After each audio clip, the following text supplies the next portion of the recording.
Today's sales leader faces increasing pressure and seemingly impossible quotas. And most are told the answer is more calls, more pipeline, more grind. With over 20 years in the trenches of sales leadership, I know there's a better way. Welcome to the Authentic Sales Manager podcast, brought to you by From the Heart Business Network. I'm your host, Harry Spaight. I believe in celebrating wins, visualizing success, and making sales and sales leadership honorable. Let's go.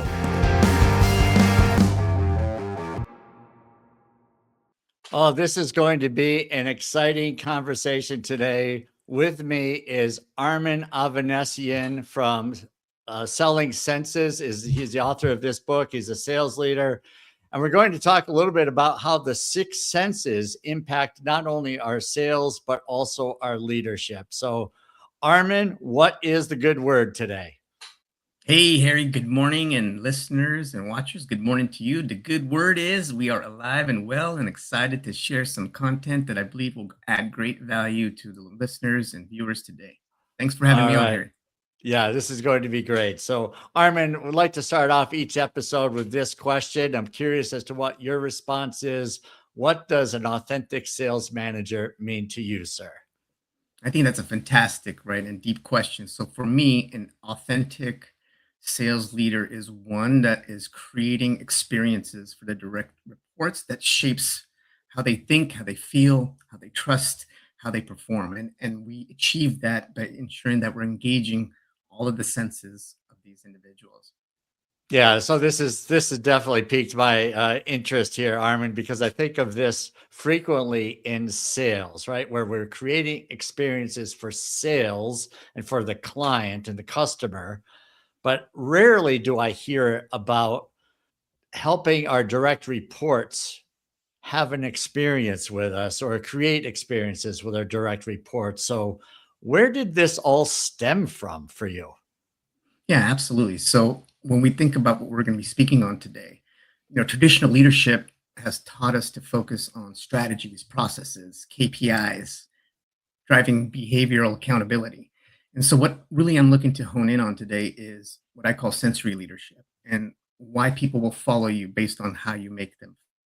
And so the genesis of sensory leadership is that the experience people have every time with you as they interact with you as the leader, it shouldn't be an interaction that they remember you because of some policy or procedure, but it should, and not saying those are not important, but it's just as much important for them to remember the experience of that interaction that they have with you every time. And those are the foundations to me that end up building the key components of trust that then end up getting the buyership into what you're looking to achieve as a leader. Yeah, it's great. I mean, if you're thinking about you're not connecting with people over a policy, right? You're connecting over that feeling that you have for each other. So I'm curious as to, when you talk about these senses, can you go into a little bit deeper here as to how this actually works in real life as far as this experience is concerned and tying it in to the senses? That would be great. Yeah, absolutely. So let's think about for a moment how we have been created, right? So just as even human beings, we have two eyes intentionally, we have two ears, right? We got a pair of lips, right? So two a set of hands. So we were built into twos. And so we were intentionally built to be what I call experiential beings. And so when we tend to focus on one dimensional form of leadership, then we really don't maximize our impact. And we tend to be viewed as a manager instead of a true leader that's coming in with a mission and a purpose. And so when we talk about the senses, and what I want to hone in on is the six leadership senses and what we truly are responsible as leaders as it relates to driving those experiences that we talked about. So let's talk about the first one. Leaders help people see. And so some of these things that I'm going to talk about today, it's both figurative and literal. And so when we talk about our direct reports, they truly are craving a vision, a mission, a purpose, a why. And I think sometimes we get too honed in on focusing on that next PowerPoint or presentation or guidelines that's going to actually drive what we think the productivity is that we're looking for. So Mm. for me, as a leader that helps people see, it's about helping them see the possibility, the opportunity, the purpose, their own future. And when we talk about this, it's I'm talking the big picture, right? And how their daily work impacts the greater good of not just the world we operate in, but the individual lives of the people that they're interacting on a daily basis. Mm. And so I challenge you on this topic to ask, can your team see tomorrow because of your leadership? And so that's the first one is great leaders help people see the vision. And a lot of what I just spoke about is figurative, right? Because it's verbal. But when I talk about see, I create experiences for my team every time that I've taken on a team. So I will again develop the mission, the vision, the purpose. I'll come up with a theme for the year. That'll have a logo for the Mm. team colors. I've had a song for the team. So it's about going much deeper than just verbal. It's actually also giving them those visual cues of what that looks like from a vision and mission purpose perspective. Number two, Okay, no, could I just stop here for a yeah, quick of course, question? of So course. you actually do you create the song or do you find like a theme song? I love this because it's you're helping Yeah, me. I mean, because I love music, but yeah, so it's just like it's bringing it to more to life. I'm just sensing this now when you're talking about seeing. Can your team see tomorrow based on how you're leading? And then what you're saying here is like bringing in music. It's like, wow, this is. It's like you're doing a sales kickoff with your all the team time. and right bringing in the senses. Is there food involved? Uh, so I gotta ask, is the music something that you're finding like a theme song? Just so that I'm visualizing all of this as we're bonding here. Yeah, absolutely. So think about one year I had a theme. It was called Level Up. And so it's not like flavor of the month. So level up is the theme for the year. And everything that I do each and every day is about level up, whether it's the daily quote. But then, you just go to YouTube and type in the word level up and what songs pop up that would have that match for level up. And then we choose that theme song for the year. How Um, and fun. I and I do it with buy-in. And so what I'm Yeah. saying is, as a leader, I don't just show up and say, "This is the team colors. This is the mission. This is the vision." I build it together with the team so they are all bought in and they help develop all of it together. And so you get greater buyership with that process. Yeah, that sounds great. All right, so what's next? I don't mean to interrupt, but yeah, No, no, stop me definitely. anytime. This Yeah, is a and I conversation.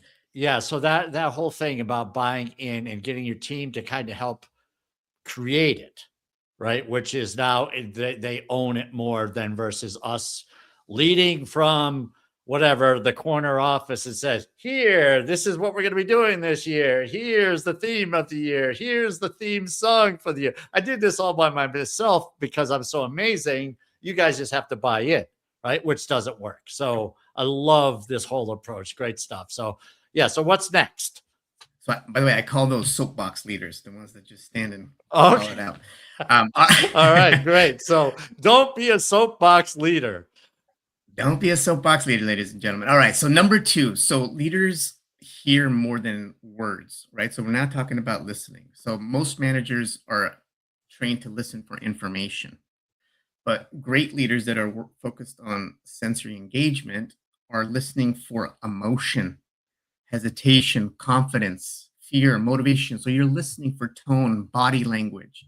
And so often what you realize is people may not proactively vocalize or tell you how they're feeling. They reveal it through their behavior. And sometimes these behaviors may be deeper than we actually appreciate as leaders. And what I mean is it could be someone passed away in their family that's causing them to, not perform to their optimum level. So as a leader, you have to be very sensitive. And when I say listen, we're talking about active listening. And by the way, I'm guilty of this, audience, still today. It's one of my greatest challenges.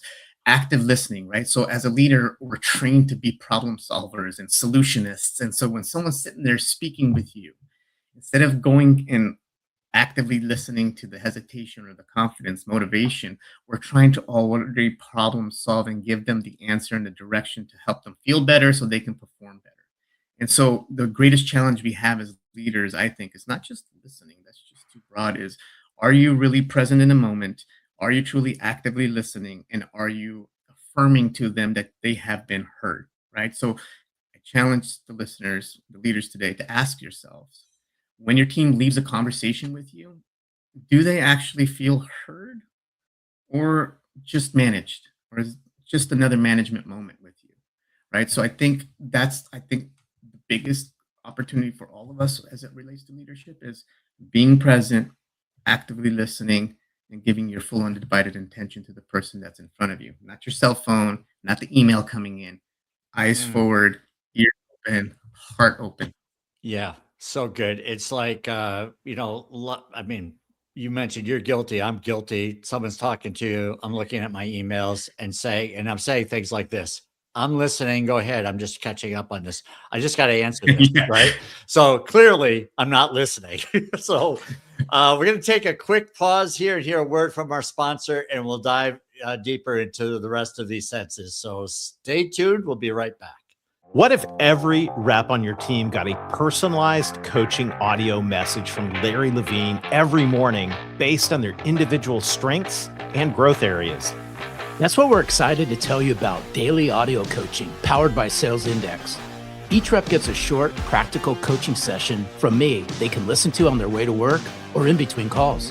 It's not generic training, it's personalized micro coaching that helps your reps make small gains every day that add up to big results. Big things happen when your reps take effective action every day. Learn more about how it works and get started at salesindex.ai.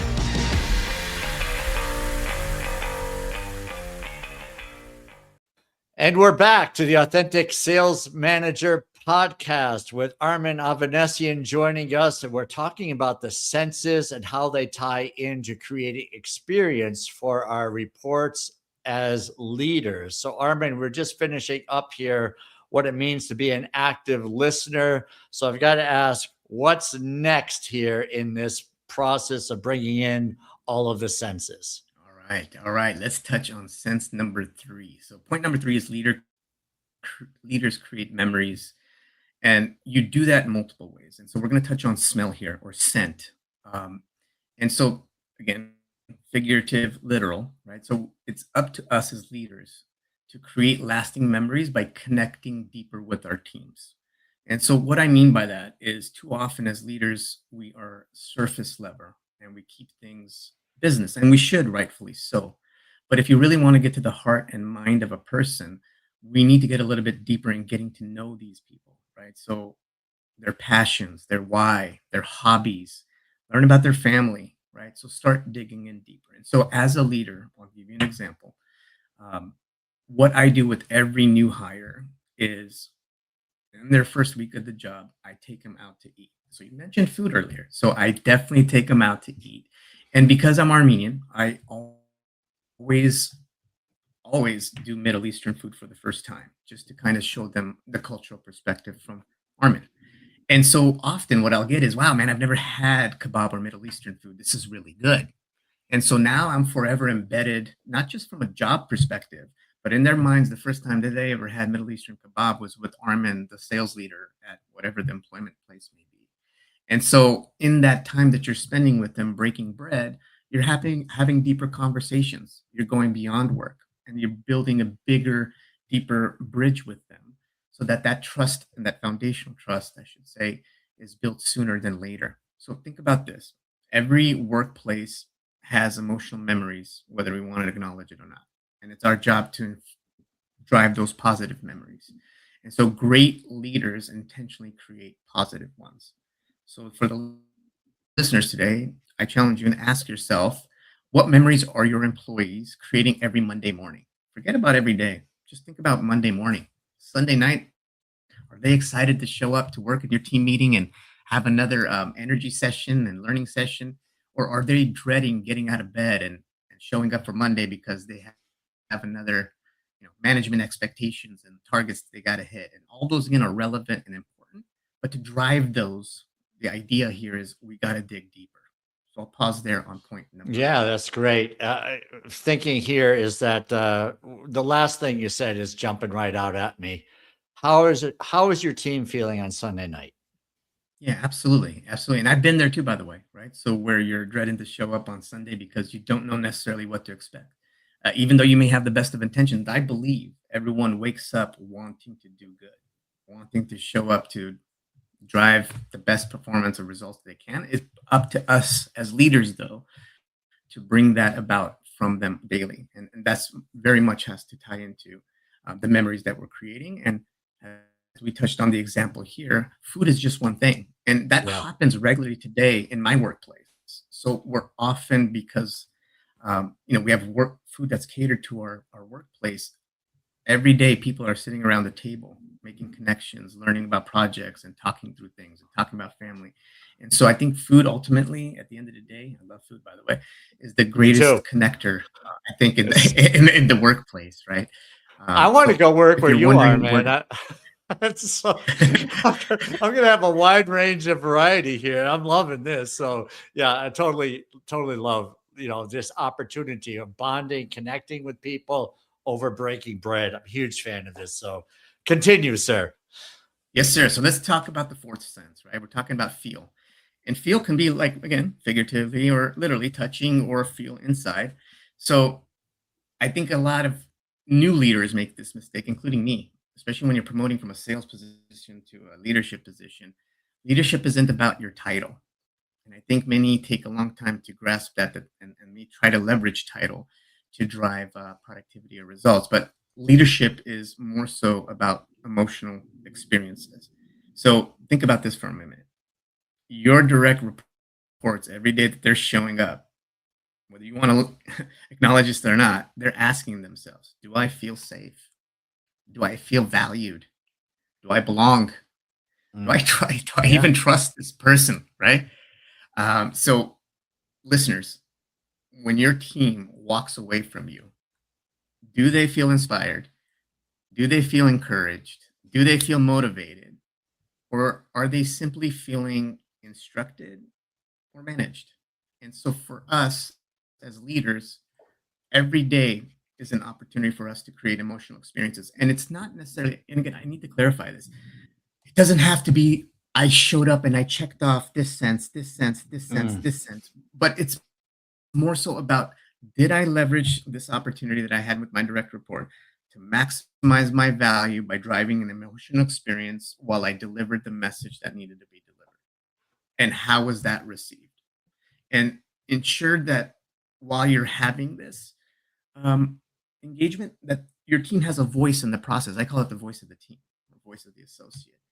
yeah. Um, they need to be actively involved and they need to feel that they have a voice and they need to make sure that they have. Typically, what I do as a leader is I tend to have sessions where I want to hear the voice of my team.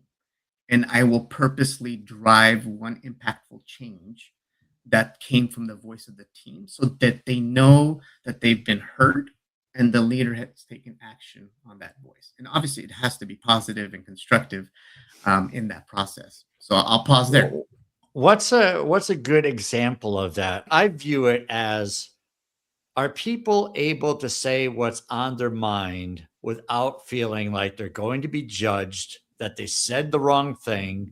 They Yeah. need to feel comfortable to share ideas, their thoughts, their feelings, and I often, you have to as a leader verbalize this. I welcome ideas. I Yeah. want to hear from you. What are your thoughts? It can be done in a very strategic manner, but to address your question, absolutely what you described is what is my description of feeling safe. Do they feel comfortable enough to open up in front of you and then Yep. open up in front of the team? Beautiful. Super helpful, so that you're looking at your team and you say any questions, or how do we feel about this? And everyone says great. Like, going back to the body language, you can just assume people really mean what they're saying, or you can look at the body language and say, you're great right now. I'm not really buying. So maybe we need to dig a little deeper into that. But I'll let you take where our next sensory sense comes in here. Sounds good. We're at number five. So leaders create a taste that lasts, right? So when we think about taste here, we're talking about people taste culture, right? And you know what I'm talking about, right? It could be a sour culture, it could be Not a pleasant one, right? Mhm. Spicy culture. So every organization, from my perspective, has a flavor. And again, so we're Okay. talking here figuratively, right? So some of the culture taste leaves people energized.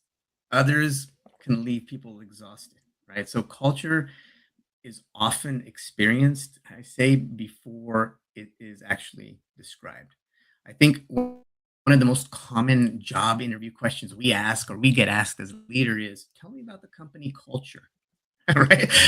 What can you tell me about the company culture, right? And so we as leaders need to ensure, one, that we're creating a culture that enforces trust, that enforces recognition for productivity, uh, essentially creating an environment that creates the positive results that we're looking for. So for the leaders that are listening or watching today, the question is, what flavor does your leadership behind? Is it a flavor of confidence? Is it a flavor of security? Or is it a flavor of uncertainty, a flavor of doubt? Right. So at the end, as a leader, every day, again, focusing on creating moments and experiences that leave a cultural taste behind that people actually want to be a part of. Nice. Yeah. This is a great question. It's a great topic, and you can't bluff the answer, right? You can say, look, our culture is amazing. We're all super friendly. We're positive. We're outgoing, friendly. We reward each other, recognize each other. And then, the poor person goes in the office and it's like, no one comes up Totally to the greet opposite. them. Right. It's like, no one even said hello to me. Right. So it's like, you're setting the bar, right? You're setting the expectations. So when the person comes on board, they better see what you described, or otherwise they'll be out the door too, right? Absolutely. Yep. Yeah. So we're going to take another pause here and hear a word from our sponsor. We'll get right back into finishing up this census and something about a leadership experience loop we'll be discussing as well. So stay tuned. Sales leaders, hiring salespeople by resume and gut feel is expensive. The interview tells you how they talk. Sales Index Hire shows you how they sell. With Sales Index Hire, you get data-backed sales candidate screening built from the same assessment science used with millions of salespeople. See who is recommended, who's worthy of consideration, and which candidates are not recommended before you invest hours interviewing. So stop guessing and start building a stronger sales team. Learn more at salesindex.ai.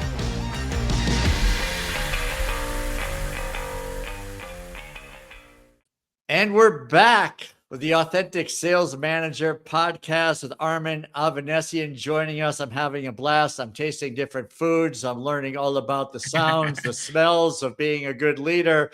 It's totally changed my feeling about this with a little bit of humor. But Armen, this has been so fun so far. So we've got 1 sense left, and then we're going to talk a little bit about this leadership experience loop. So let's finish up with the sense that you're talking about here. Sounds good. This is a bonus sense, right? Okay. So I call it the sixth sense. All right. And it focuses on inner wisdom. And so when we think about leadership, often we may get the IQ piece, right? We may get the EQ piece, emotional intelligence piece.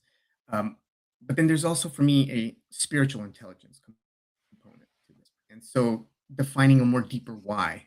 And even for us as a leader, why are you a leader? Why are you leading a team? And what is the ultimate goal? And why are you waking up each and every day to lead that team?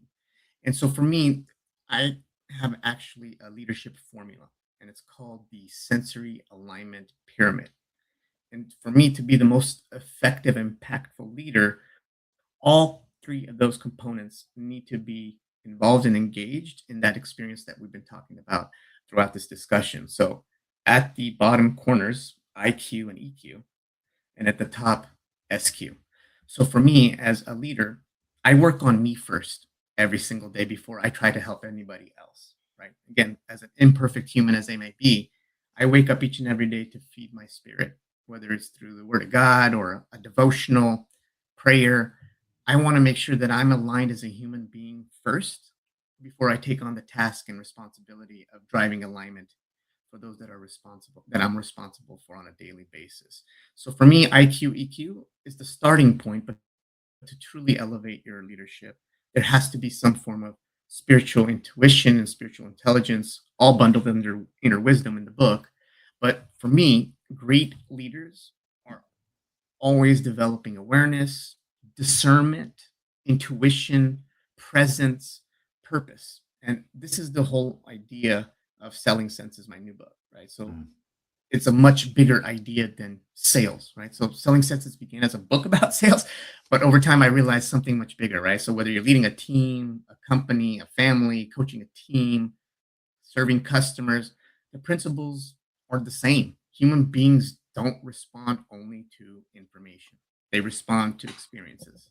And as leaders, it's our job to understand that and to influence performance and decisions through the senses and service. And so with that, I would love to segue once we have some questions here into something I would love to share with the audience today that I have not yet publicly spoken about. Wow. Yes. So Yeah, I'm on your honored. Show. We're on honored. your show, man. On your show, Harry. The listener is honored. I've got to just tackle this IQ, EQ, and SQ. All right. So absolutely love how you're starting out the day. So valuable. But the one thing that you touched on was the SQ, and I'm not familiar with that, I don't think. So can you just share what that was? Yeah, absolutely. So we know emotional intelligence, right, which is putting yourself in the shoes of the other person so that you can gain perspective, right? Feeling what they feel. So SQ stands for spiritual intelligence. And so are you daily working on feeding your spirit? Right? I believe we are all spiritual beings, right? So to be the most authentic leader, to be the most effective and impactful leader, you have to truly inside of you answer that question, why? And for me, that's all bundled under spiritual intelligence because my why is the greater power above, right?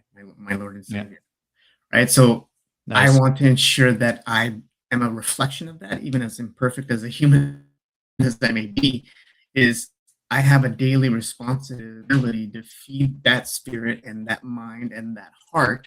So my direct reports, the people I'm interacting with on a daily basis, are getting the best version of myself each and every day. Outstanding. Okay, so let's talk about this. Thank you for sharing that. Now I understand it a little bit better. So what about this leadership experience loop that you're sharing? As we close out, yeah, absolutely. So as we close out our discussion today, I wanted to present a new thought, right? Something that I've been thinking about, formulating, still working on, if I'm being fully transparent. Today, I'm just going to give you the questions, and later on, look for the expanded content. But it's called the leadership experience loop. And every interaction that you have with your direct reports or teammates you may be collaborating with across the organization or the company, it creates 6 questions for those that are working with you. Number 1, can I see the vision? Right? Is it clear? Can I see the vision? That's number 1. Number 2, can I hear the authenticity? Or are you just scripted and don't come across as you're being real and just managing the process? Can I hear the authenticity? And that's why the SQ piece we just touched on is so important. Number 3, can I remember this moment? Can I remember this moment? So after I'm done with my leader and I walk away, can I remember it? Number 1, and then what am I going to be remembering from that moment? Number 4, can I feel trust? Can I feel trust? Right? Can I open up, as we talked about? Can I be vulnerable? Can I share the truth? Number 5, can I experience the culture? We talked about you can read it, you can speak about it, but can your people experience and live that culture daily? And last but not least, can I believe in the leader?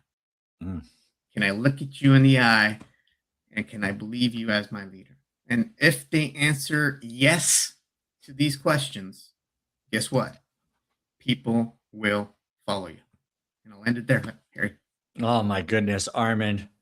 So good. So vision, being authentic, being the real deal is the way I love to describe authenticity. Can I remember this moment? Can I feel trust? Right? That's just a little bit different than am I trusting, right? Can I feel it? Experience the culture, and can I believe in the leader? Man, those are great thoughts here to end this. What would you say as far as someone? I mean, I've been in sales leadership, Armen, for a long time. This I wish I knew a long time ago, right? I mean, just the experiences, but we're all learning, got to have grace for ourselves, right? Just understand that life is a journey. What would you say, or off that's hearing this, and what do you want them to walk away with? Yeah, absolutely. I would say start one place, right? So I think sometimes as leaders, we try to do too much too fast. And so I focus on what I call the threes, right? Never have more than three priorities, more than three tasks. So start with one, right? Today we touched on the five. My recommendation advice to new leaders is going to be the active listening, right? Are you really hearing, especially for new leaders, what your team is saying, right? So especially more challenging as a salesperson going into a leadership role versus a leader going into another leader role, right? But either way, in both scenarios, if it's a new role as a leader or brand new from sales to leadership, focus on the active listening piece, because that slowly will train you to start to look deeper in the tone, body language, expressions, all of those things that will give you cues and clues on if there may be something deeper going on with this person that you're working with, and to truly work to root cause what the challenge may be, to create the experience that both of you may be looking for. So to bundle up for new leaders, focus on one sense. Don't try to achieve all of them in one sitting, right? Work on being great at one and then start to incorporate the other ones. I always recommend active listening because that's the one I struggle with the most. But that would be my guidance to the listeners today in the audience. Yeah, it's beautiful. I totally agree with you. Sales and leadership is not about what you say, right? It's how you make people feel. They need to feel like they're heard. Yeah, totally agree with how you just ended that. Armen, where can people find more of your brilliance, sir? This has been awesome. I appreciate the opportunity. Listeners, watchers, thank you so much. You can learn more about sellingsenses.com. I'm sorry, you can learn more about the book at sellingsenses.com, or you can grab a copy at where your favorite shopping place may be, Amazon, Barnes & Noble. And again, thank you for listening. Appreciate everyone's time. And Harry, thanks for the opportunity. Yeah, well, we'll continue to learn, and thank you so much for sharing this. This has been very insightful. So all the best to you, Armen. It's been great. Talk to you soon. Thanks so much. Take care, guys. Thanks for joining us on the Authentic Sales Manager podcast, brought to you by From the Heart Business Network. If today's conversation resonated, rate, review, and share it with a sales leader who needs to hear this. Keep celebrating wins and making sales leadership honorable. See you next time.